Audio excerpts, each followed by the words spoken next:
Roorkee press club पर press वार्ता कर नगला चीना निवासी संदीप सिंह पंवार ने भाजपा नेता सुशील राठी पर सहकारी समिति को लेकर गंभीर आरोप लगाए हैं। संदीप पंवार का आरोप है कि सुशील राठी और उनके परिवार के 3 सदस्य पहले से ही मंगलो पूर्वी किसान सेवा सहकारी समिति के सदस्य हैं और वहां से कृषि ऋण भी ले रखा है। इसके बावजूद 1 जनवरी 2025 को मंगलो पश्चिमी किसान सेवा सहकारी समिति की भी सदस्यता ले ली गई। संदीप पंवार ने इसे नियमों के खिलाफ बताते हुए आरोप लगाया है कि सहकारी समिति में राजनीतिक तरीके का गलत इस्तेमाल किया जा रहा है और समिति में बैठकर मनमानी की जा रही है। उनका आरोप है कि समिति में ऐसे कब्जा किया गया है जैसे वह उनका अपना घर हो। यहां तक कि समिति में लगे कैमरों का एक्सेस भी उनके मोबाइल फोन में है। संदीप पंवार का कहना है कि इस तरह की गतिविधियों से जीरो टॉलरेंस की नीति वाली भाजपा सरकार को भी बदनाम करने का काम किया जा रहा है। उन्होंने मुख्यमंत्री पुष्कर सिंह धामी और संबंधित विभाग से मामले का संज्ञान लेकर निष्पक्ष जांच और कार्रवाई की मांग की है। वहीं पूरे मामले में भाजपा नेता सुशील राठी का पक्ष अभी सामने नहीं आया है। उनका पक्ष आने के बाद भी आरोपों की पूरी सच्चाई सामने आ सकेगी। उनका व्यापार है, उनका व्यापार बना दिया हुआ है। उनका राजनीति को और सहकारिता को व्यापार बनाया हुआ है, आज से नहीं पिछले कई वर्षों से।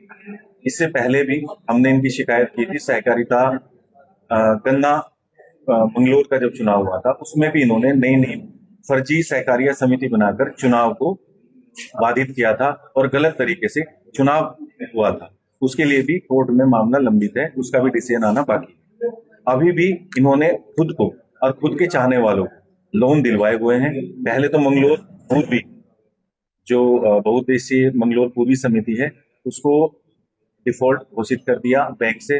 अब बारी इन्होंने पकड़ ली है मंगलोर पश्चिमी, जबकि एक आदमी, एक व्यक्ति, एक ही समिति पर जहां उसकी जमीन आती है, सुशील राठी की जमीन गांव नंगला चीना में है जो बहुउद्देशीय सहकारी समिति मंगलोर पूर्वी के अंतर्गत आती है।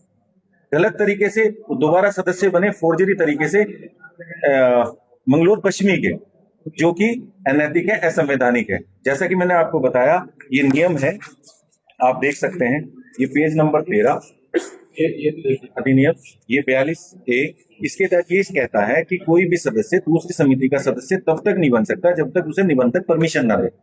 इनके बकाया है वहां पर, ये पश्चिम पे जाने के बाद ये दोबारा से आते हैं। ऐसा इसलिए करते हैं, मैंने जैसा आपको बताया, ये लोन लेना, ये व्यापार कराना, उनका खर्चा, उनके घर वालों का खर्चा सब इसी से तो चलता है।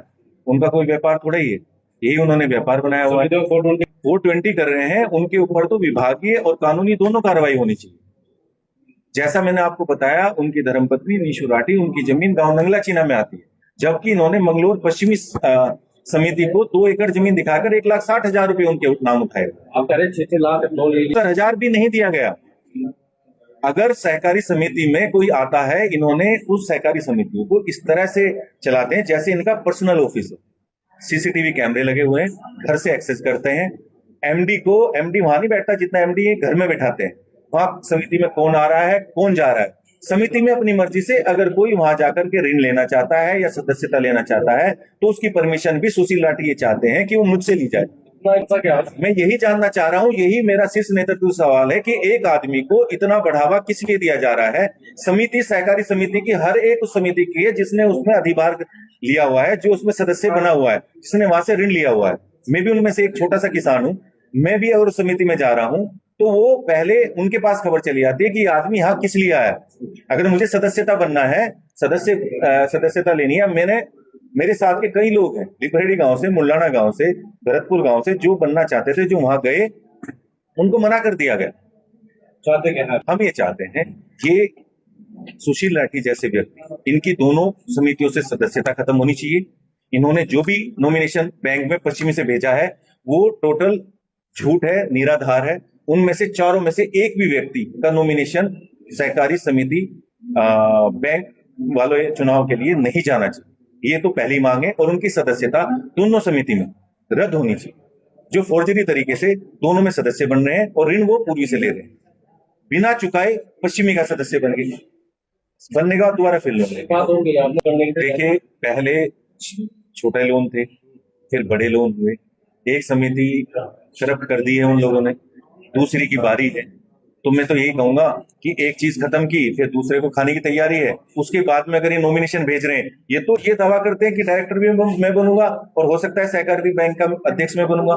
तो हम सरकार से और विभाग से सबसे सवाल, हमारा एक सवाल है कि ऐसे आदमी जो नीचे स्तर पर ही, जीरो स्तर पर ही आपको बेईमानी करके दिखा रहे हैं, गलत तरीके से लोन ले रहे हैं, दो जगह फोर्जरी कर रहे हैं, ऐसे लोगों को अगर आप इतना आगे बढ़ावा देंगे तो सहकारी बैंक ही कहां इनसे छूटा रह जाएगा।